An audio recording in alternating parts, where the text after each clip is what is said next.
ಇಲ್ಲಿ ಎಕ್ಸಾಕ್ಟ್ಲಿ ಅಂದರೆ ಸ್ವಲ್ಪ ಹಿಂದೆ ಮುಂದೆ ಆಗುತ್ತೆ, ಎಷ್ಟು ಓಟ್ ಬಿದ್ದಿರಬೇಕು ಡ್ರೋನ್ ಪ್ರತಾಪ್ಗೆ ಅಂತ ಪಕ್ಕ ಹೇಳ್ತೀನಿ. ಯಾಕಂದರೆ ಇಲ್ಲಿ ವರ್ತೂರು ಸಂತೋಷ್ ಅವರು ನಾಮಿನೇಟ್ ಆಗಿಲ್ಲ, ಕಾರ್ತಿಕ್ ಅವರು ಕೂಡ ನಾಮಿನೇಟ್ ಆಗಿಲ್ಲ.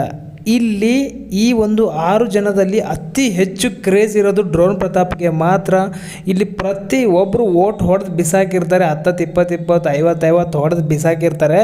ಅಲ್ಲಿ ಡ್ರೋನ್ ಪ್ರತಾಪ್ಗೆ ಎಷ್ಟು ಓಟ್ ಬಂದಿರ್ಬೋದು ಅಂತ ಕೇಳಿದ್ರೆ ನೀವು ಇಮ್ಯಾಜಿನೇಷನ್ ಮಾಡ್ಕೊಳ್ಳೋಕ್ಕಾಗಲ್ಲ. ಅವಾಗ ವರ್ತೂರು ಸಂತೋಷ್ ಅವ್ರಿಗೆ ಡ್ರೋನ್ ಪ್ರತಾಪ್ ನಾಮಿನೇಟ್ ಆದಾಗಲೇ ಎಷ್ಟೋ ಬಂದಿತ್ತು, 15 lakh vote ಬಂದಿತ್ತಲ್ಲ.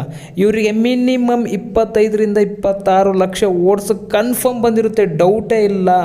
Friday night voting result ಬಂದಿತ್ತಲ್ಲ, ಅವಾಗಲೂ ಫುಲ್ಲು ಟಾಪಲ್ಲಿದ್ದರು. ಇವಾಗ 25 ಲಕ್ಷ ಓಟ್ ಬಂದಿರಲ್ವಾ.